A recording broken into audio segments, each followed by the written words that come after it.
Claire, I do think it's kind of like it's weird him then versus him now, and like everything that's changed with the family dynamic and the sibling dynamic. It is kind of interesting to look back and see the drastic difference. Technically, he did say by the family, though. Technically. So technically, the context, I think, was more of like celebration, but I do agree with you. Claire, I hope it changes too. I think that'd be awesome. I don't know what it would take, though, to make things change, you know? We kind of already went through the thing that we thought would make the change. All right, this has been a lovely birthday.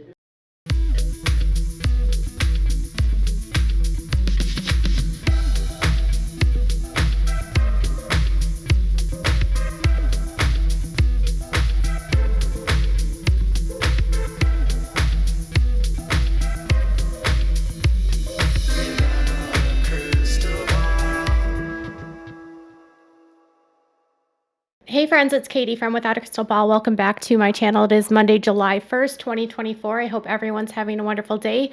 I apologize for today's voiceover. I should be back tomorrow. Last week, Tony and Meri Brown, the daughter of Kody and Christine Brown, went live on their Patreon, and they are reviewing season 2, episodes 10 and 11. And during this episode, they disclosed a few more details about what's been going on with the family since the tragic passing of Garrison Brown back in March. And as many of you know, there has been a pretty significant divide in the family for several years, with a lot of the kids being completely cut off from Kody or being alienated from him, not wanting to have a relationship with him. In previous Patreon videos, Meri had hoped that the tragic loss of her brother Garrison would help the family heal some of the wounds that had happened over this past several years after Christine left, after the family has been torn apart.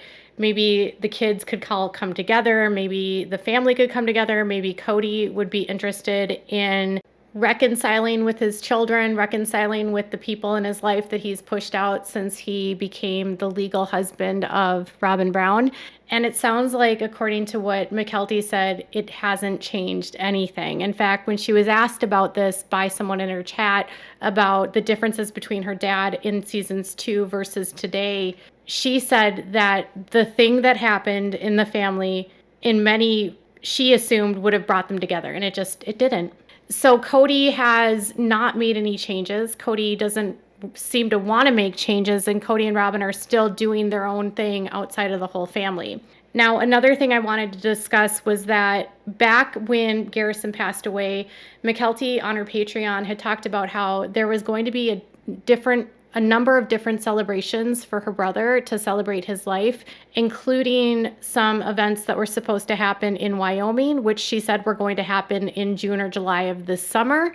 And it sounds like Kody and Robyn are in Wyoming right now, but the reason they are actually in Wyoming is for a Brown family reunion. But she is not there, and the family is not there, and it's like just Kody and Robyn that are there. So this planned celebration that they were going to have for Garrison in Wyoming with Kody's family doesn't have any of Garrison's siblings attending. It almost feels like kind of strange if you think about it, because Kody could theoretically be having this celebration for him, and none of the people that were the closest to him would even be there. It almost feels like it's just for show, or maybe it's for the extended family. But even so, if extended family were going to have something for him, you would think that they would want to include those closest to Garrison. All okay, good terms? Are y'all okay, good terms? Are y'all on good terms? Like Ben and I? Yeah, we're fine. I just don't watch TikTok. I don't think I'm on bad terms with any of my cousins, actually. She just reads. There is, however, currently going on a Brown family reunion going on right now and this weekend. And I'm missing it this year.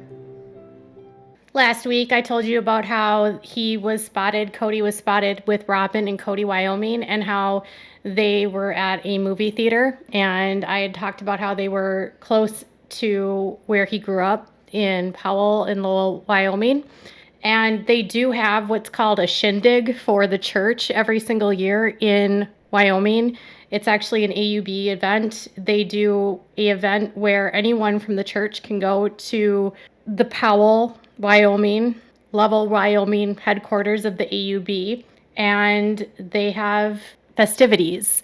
It also seems to coincide with the Brown family reunion. I don't know if the two are actually related or not.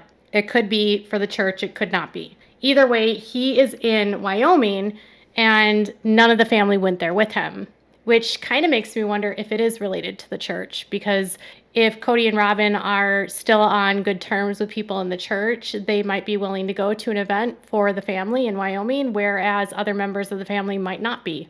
There also could be a situation where other family members were not invited to this event.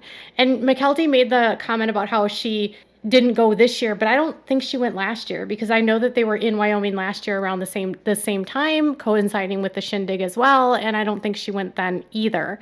I just think at this point, Kody and Robyn do what Kody and Robyn do, and it's really ironic if you think about it, because last season Robyn said that she really had felt like she had been voted off the Brown family island, but it sounds like Robyn and Kody are the only ones that live in the Brown family in terms of like the origin of where Brown comes from. Kody's family, his mom and his siblings in Wyoming. So really everyone outside of Robyn and her kids have actually been voted off of Brown family island. McKelty was asked these questions in relation to TikToks recently done by her cousin Ben, and if this is causing issues in the family, to which McKelty didn't really know a whole lot about these TikToks, couldn't answer any specific questions, and that's how this Brown family reunion came up. Incidentally, I highly doubt that Ben is at the family reunion too. He doesn't seem to be going to Wyoming frequently, but I don't know. Either way, she doesn't have any issues with Ben, doesn't know what he's saying on TikTok, but doesn't have any issues with Ben. So that's how the Brown family reunion came up. And so while Kody and Robyn are traipsing around the United States and they're in Wyoming for a Brown family reunion, I was watching this Patreon and I noticed something that McKelty was talking about in relation to Meri and into Robyn. And it was a couple snippets of information about the finances within the family and just some choices that were made in the family that never really made a lot of sense to her, and just resentment that she holds. Now, it sounds like a lot of the issues in the family when it comes to Meri, a lot of it had to do with the fact that Meri was a legal wife and Meri got access to a lion's share of the money, the same budget as everyone else, but only had one kid. And on the show, Meri justified it that she would have as many kids as she could, but she just wasn't able to, so she should be entitled to the same amount of money. And when it came to McKelty's point of view, that meant that she didn't get the same access to food or to clothing or to life that her sibling Leon did when it came to Meri and Kody. So because Christine had 6 kids, McKelty wore hand-me-downs. She didn't get to drive a nice car when she was a teenager. She had to pay her own way for things. She had her clothing was more like tattered and not as nice. She had to share bedrooms. She didn't get the same kind of privacy. And then when it came to Leon, she said Leon got to drive a Lexus, and I'm assuming it was Kody's old convertible, and that Leon got access to brand name clothing. There was never any issues with food in their home. There was just income disparities because of Meri getting the same budget as everyone else, but only having one child. And love it or hate it, that was their reality. And she said that, McKelty said she doesn't hold anything against Leon because it's not Leon's fault. It was just the situation that they were in as kids, and she doesn't even blame the parents.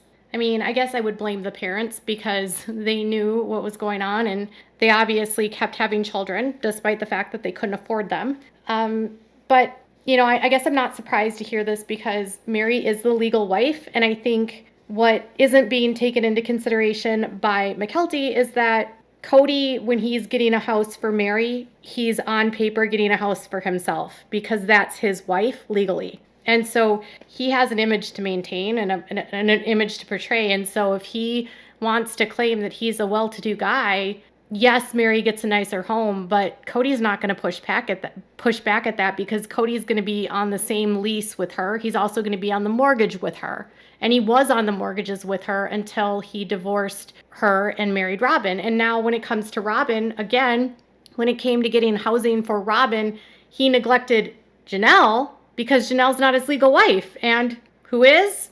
Robyn. And where does Kody want to live? In a house with his legal wife. And so Kody got a nice house for him and his legal wife. It's really, to me, not so much about the fact of, it's the legality of it all. It's the inequity of it all. It's that women that don't have legal rights do not get the same benefits as the legal wives in these marriages. They will say that they do not have disparities, but it's obvious. And then you have to add the fact that Christine's kids were never claimed by Kody on any of his taxes, nor did he sign birth certificates for them. So Christine's kids are sort of just the invisible children. They're not even his, like, they are not legitimate to him. He doesn't claim them. I don't know how anyone could come out of that without resentment. I just don't know. You'd have to be a bigger person than I would. And I would be 100% angry at my father. I also don't know how you would get out of that and not be mad at your parents.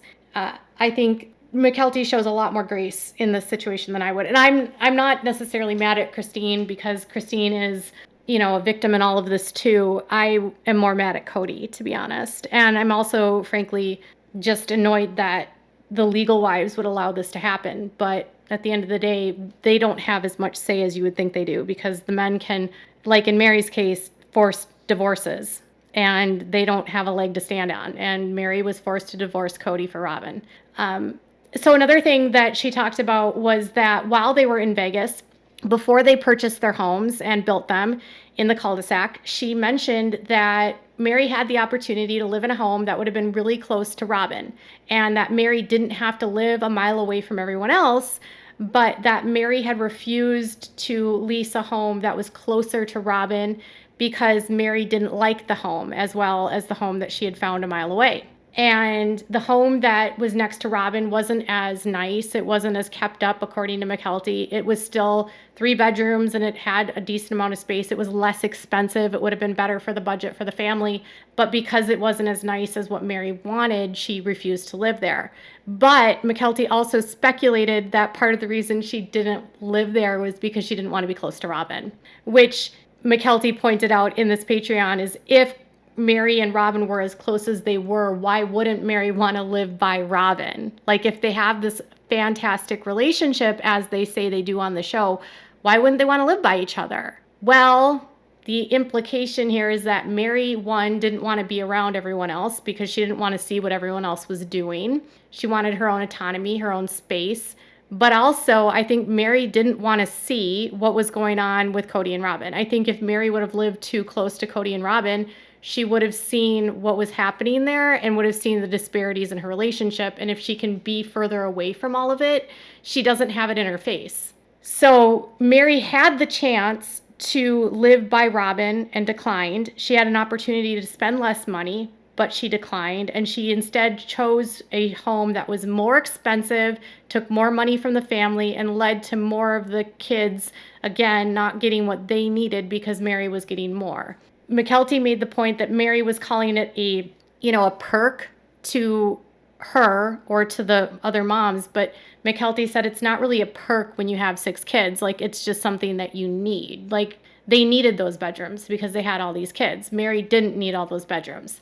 It's a completely uncomfortable topic to discuss when it comes to finances. I don't know how I would do it because I'm not going to live in this world. But Mykelti had lots of feelings about it. It just goes to show you how Meri's position is, I would have had these amount of kids if I could have.